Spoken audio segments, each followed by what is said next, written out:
What's going on, guys? Evil Dragon here, back with another video. Today, we're going to be ranking asymmetrical horror games. What is an asymmetrical horror game? Well, it's pretty much where you have a killer versus either a group or maybe one survivor, and again, there could be multiple killers. And the survivors usually try and escape, or they fight back in a way, and to defeat the killer, or just escape the killer, and the killer has to kill everybody. Pretty simple. Real quick, before we start, I have one honorable mention, and that is Secret Neighbor. A Hello Neighbor game where there are 4 characters who try and escape, but one of them is secretly the neighbor who has to take out the other characters. I mean, I've never played the game. I've heard it's okay. I don't know where I'd rank it. I just thought I'd mention it. So, here we go. Bottom of the list at our lowest ranking, we have VHS, or Video Horror Society. This game is at the bottom because you can't play it anymore. It's been shut down. The game was really buggy, and it was full of hackers, and the developers weren't able to handle it, and so they shut the game down eventually. Not much more to say. I've played it a couple times. I just wanted to mention it, and I don't have any footage of it, so I couldn't really. It's been a bit since I played the game. I don't really remember at all how it works. There's like creatures and monsters and stuff. That's about it. But like, if you want to consider that an honorable mention, you can. But on to our actual official lowest ranking, and that's Predator Hunting Grounds. A very fine game, just very one-sided. The Predator is really powerful. I played it for the first time ever to get footage for this video, and even from playing about 2 or 3 hours, it was very clear that the Predator almost always wins. I won every single one of my matches and never lost to the other team. Team of 4 soldiers, I guess you'd call it. They have objectives to do, and then to escape, you just have to kill them all, and if they kill you, they're good to get out. But again, they are really weak. I mean, their guns and the way they control is really annoying. I never played the survivors, but I saw how it works for them, or I guess the squadron. So yeah, it's very clear on how it's one-sided. I mean, again, I've never played the game, and I won every single one of my matches as Predator, so that probably goes to show how it works. There's different weapons and whatnot, but it's very basic and bare bones. Our next game would have been this Bigfoot, or Finding Bigfoot, if you know, it's a Steam exclusive game, not on consoles, but because of what Saber Interactive posted, I'll throw up this image here if you want to pause the video and read it. But they are stopping support for Evil Dead, the game, which after its year, maybe a year and a half of support, it has 3 maps, 5 killers, a bunch of survivors, like 4 for each role, which are just leader, warrior, hunter, and I guess healer or support. Some have more than 4, but they all have at least 4, and they're stopping support for the game. I played 50-ish, a little bit over 50 hours of the game in 1 year, and for example, for Texas Chainsaw, the game that came out a month ago, I've put over 60 hours into the game. Maybe that says something. I thought Evil Dead was okay. Again, it had a lot of good action and gore. I mean, there was one really, bloody game. If you're a survivor and you're fighting back, it was kind of fun to watch that, especially for Ash Williams with his chainsaw chopping people up. I thought that was okay and cool and whatnot, but I understand that maybe it wasn't everyone's cup of tea to be in a match that takes roughly just over 30 minutes to play, whereas all these other games take maybe at most 15 minutes, which is half that time. The Evil Dead took a long time for big maps, and the stuff being super far and spread out your objectives, which is cool to have different objectives.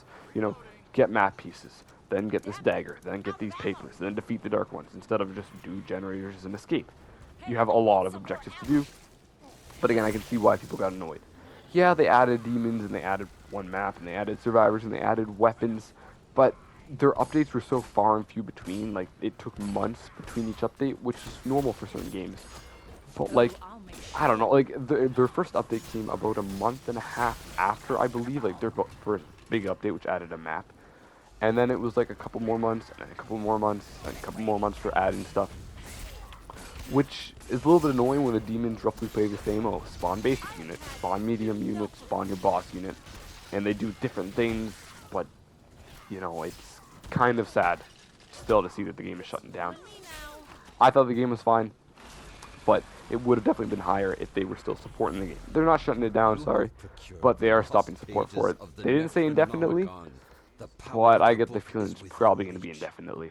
Our next game on the list here is Bigfoot, or as I know it as, because I've been watching it for a long time, and then I finally bought it myself, is Finding Bigfoot.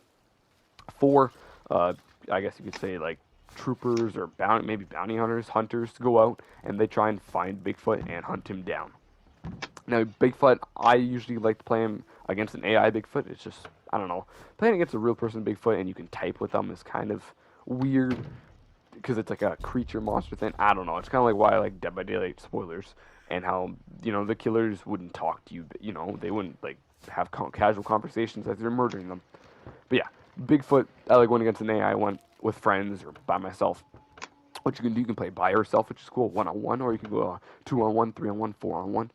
And you have different weapons that you have to go around and collect to eventually get stronger and fight back against Bigfoot. He has a massive health bar that can be lowered before you start the match. You can have a loot, how much loot spreads out amongst the match. It's pretty fun. There are 3 maps, and this game gets a pass because their last major update was about a year ago. They did do one, but because of how buggy it was, like recently, they kind of stopped. They reverted it back to the old version and are trying to fix their update that they did. But the last major update, besides the one they're working on that they're redoing, was a year ago. And they get a pass. They're a Ukrainian, a really, really small company that made this game. So of course, with the Ukraine-Russian war, please send some support to them. But it makes sense that it would take a long time for updates to come out for their game. And again, their game, very fun. It's fun to hop on and play a game or two because their games last several hours, which is one of the fun things. They're unlike Evil Dead, which it's going to be obviously faster. It's weird because like the demon can attack and then leave and whenever. Bigfoot always comes back at nighttime. You can find him during the day, and if you attack him then he'll attack you. But he always comes back at nighttime, so you have time to loot up and trap during the day. Certain stuff, especially if it's an AI Bigfoot, it just kind of works better. I don't know. I think it's a much longer time works better than Evil Dead. That's just my own opinion, but yeah. Next game here we have is our top 3. We have Friday the 13th. This game is also going to be shutting down. You can't buy the game after the end of the 2023, and you cannot play the game online at the end of 2024 because with the whole lawsuit battle, they lost the license and couldn't update the game, and now they officially can't be selling it anymore, and then they can't keep the servers up, which is kind of sad. But it's a game where there's 7 camp counselors. Once 2 die, 1 more can come back, which is Tommy Jarvis, who's souped up with like buffed up stats, and they go against Jason Voorhees. 9 different versions to be exact. I remember there was a rumor back in the day where like Freddy Krueger would have been one of the killers, and he would have played completely differently. That would have been cool because of the Freddy vs. Jason movie, of course. But that never happened, but it still would have been cool to see. But yeah, it's a very simple game. Jason's definitely very overpowered, but if you work together as a team, you can even take him down eventually. So it's definitely not one-sided like Predator Hunting Grounds. But I mean, for the footage I played 1 match, and I absolutely took everybody out. So maybe that says something. On to our second game here, second last game, our second best game, and it's the Texas Chainsaw Massacre. Pretty much, it's the same company that made Friday the 13th, Gun Media, or Gun Interactive, and they pretty much used the same engine and whatnot, and then just souped it up for Texas Chainsaw, which I really like. 4 killers, imagine, 4 survivors, or victims, versus 3 killers, or family members. And they all have, unlike Jason, where he has relatively the same powers and whatnot, just different buffs and strengths, every family member has a different power and does a unique thing. Every victim, same thing. They all have their own power and whatnot and do unique things. There's 3 maps. We already have confirmation that they're going to be adding another map, and they're going to be adding in another family member and another victim, which is cool. So the new stuff. They've been updating the game really well, and on Reddit especially, they've been saying what they're going to be adding, what they're changing. Their updates have been pretty consistent last month. I think there's been 3 or 4 in 1 month for bug fixes and really fixing up the game, which is really good that they're getting back to the community here. I think that's a really good thing. Not much more to say besides this game has a really bright future, and as I still continue to really enjoy and play this game, it'll be a lot of fun to see who they add and what they add. See my video on what I want to see added into this game. But maybe no one's surprised, the best asymmetrical horror game, because it has, I believe, currently 33 killers, it has over 35 survivors, it has over 100 perks on both killer and survivor side. It's Dead by Daylight.